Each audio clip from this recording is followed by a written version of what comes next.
Hi, this is Vựng, author of the 5 Steps to Speak a New Language. First of all, thank you so much for all of your comments and your feedbacks on my last video. In that video, I have shared with you my story about how I was struggling for many years with my English and how I finally overcame it in just a few months. We've also talked about the opportunities you can get once you master your listening and your speaking skills. We talked about the working opportunities you can absolutely apply to all those multinational corporations out there looking for candidates in Asia. We talked about the learning opportunities. You have chances to learn from the best gurus in the world. The only thing you need is that you must be able to hear and understand what they say. We talked about the business opportunities. The business world is now flat, and you are free to join the global market, to search for a customer, your suppliers, your partners around the world. And today, by watching this video, you're going to understand more in details about how you can really master your English in a short period of time. Well, what do I mean by short period of time? I'm not talking about years. I'm talking about months. It might be 8 or 9 or 10 months. I can't say exactly how long because it also depends much on you.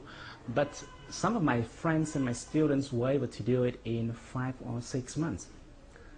You're going to pick up one of the most important factors that determines whether you will quickly achieve your goal or will be struggling for many years with the language you want to learn.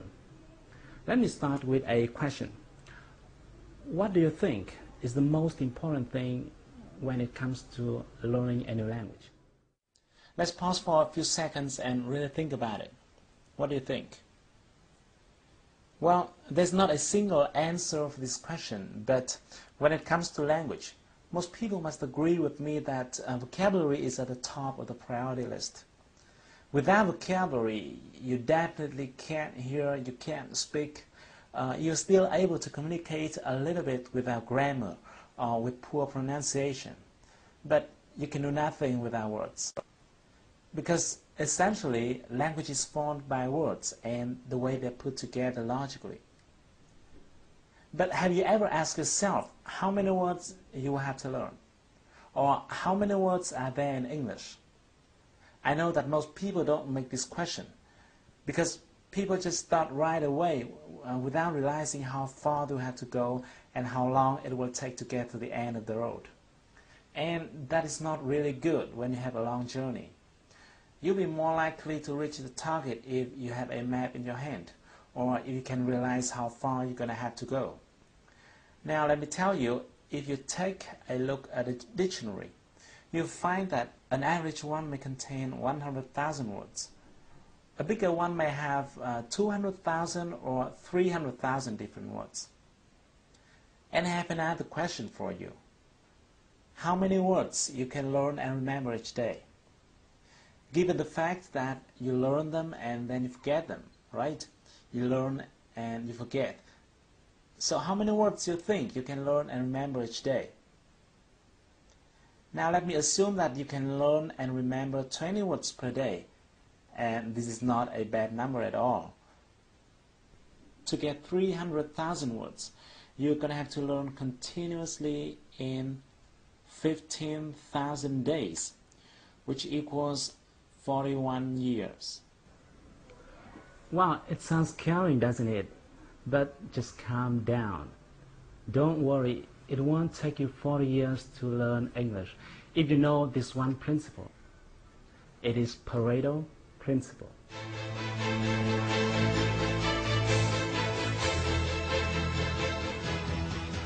Even though you could have heard about it before, but let me give you a very quick review. Things in our world are arranged by an interesting rule, which is called the 80-20 rule. This was found by an Italian economist named Vilfredo Pareto. That's why it is also called the Pareto Principle. In the beginning, he observed that 80% of the lands are owned by 20% of the population. And then he found that this number is true in many other fields as well. For example, 20% of the workers may produce 80% of the result. or 20% of the customers may bring in 80% of the revenue, or 20% of the features normally cause 80% of the usage, and so on. In fact, the rate 80 per 20 is rather a symbol than an exact number. In many cases, it could be 90 per 10 or 95 per 5. The reason why this principle became famous is because, thanks to it, people could decide where to put their efforts into, like their time, their money, their resources, in order to get the most results. And the great thing is that this principle also true in learning a new language.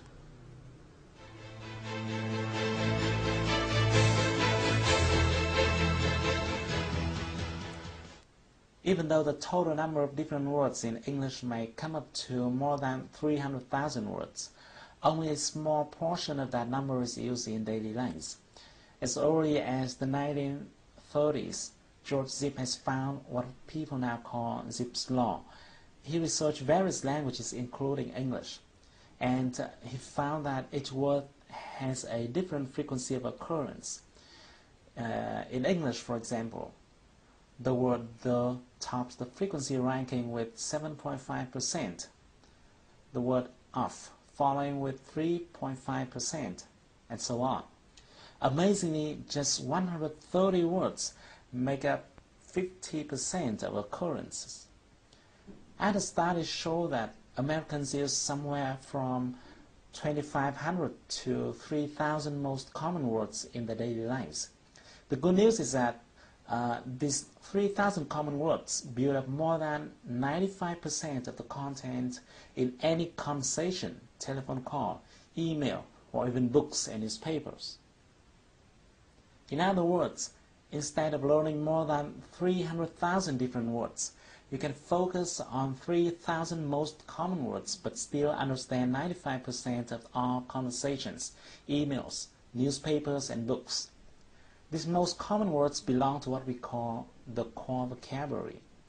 Some linguists believe that the core vocabulary should contain 4,000 instead of 3,000 words. Others think it should be 2,000. But to me personally, I think the exact number is not very important, because the bottom line here is that you will be able to master your new language by focusing on this core vocabulary. When I share this finding to my friends and my students, some of them ask me, what happens if I still want to learn every word because I want to understand 100% of the content? Well, if you have the same question, let me tell you the following 3 points. Firstly, I'm not telling you to stop learning after getting those 3,000 words. Because once you're mastering your core vocabulary and understanding most of the language, no one stops you from discovering further to enrich your vocabulary, right? The point here is, which side do you want to focus on first? Do you want to spend years focusing on 297,000 uncommon words to understand 5% of the language? Or do you want to spend a few months focusing on the 3,000 most common words to get 95% of the language? And secondly, another reason for you to focus on the core vocabulary is that in order to remember and be able to use a specific word, you will have to be exposed to that word at least several times. Many linguists believe that a person will need to get exposed to a certain word from 5 to 10 times to master it. And that's why it's not a good idea to spread your efforts unfocusedly. And finally, let me tell you, 95% is fine. It's fine. Think about it. Getting 95% of the content is similar to getting 19 words of every 20 words. Let me give you an illustration. If you pick up a page from a newspaper or a book written in your mother tongue, like this one. This is a page I copied from VN Express, and then I tried covering one word every 20 words. Every 20 words, I covered one word. Let's try reading through it. Try it. Can you almost get the whole meaning? It is okay, right? That's why I said 95% is already fine. And if you notice, even when you're speaking in Vietnamese with someone living in another location, you may not understand everything if that person is using local glossaries. And what would you do if you don't understand one word or another? You would simply ask, what? Or what do you mean by, or things like that. It happens all the time in communication, even in your mother tongue. And in the last minute of this video, let me tell you my little secret. Actually, I don't know many words. I can't tell you exactly how many English words I know, but I'm quite sure that I don't know more than 300,000 words. But I can speak English quite freely, as you see I'm doing right now.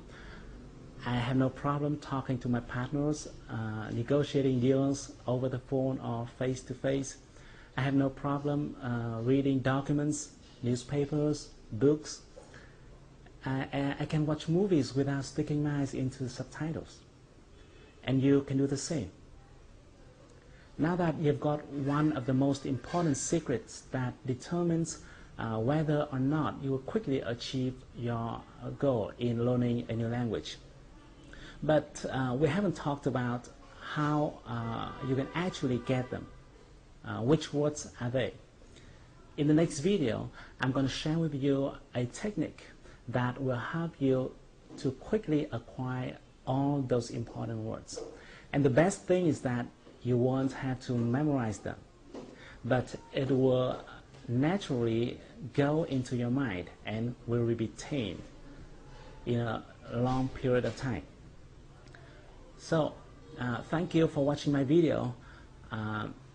If you like it, share it with your friends and your beloveds. If you're using Facebook, just simply click the like button to share it with your friends. If you have any question, or even if you don't agree with what I'm telling you so far, feel free to give me your comments and your feedbacks. I'd love to hear them. So stay tuned with your inbox. I'm going to send you the next video soon. But until then, take action. Do something. Do something right now to improve your English. Because if you want to shine tomorrow, you've got to sparkle today.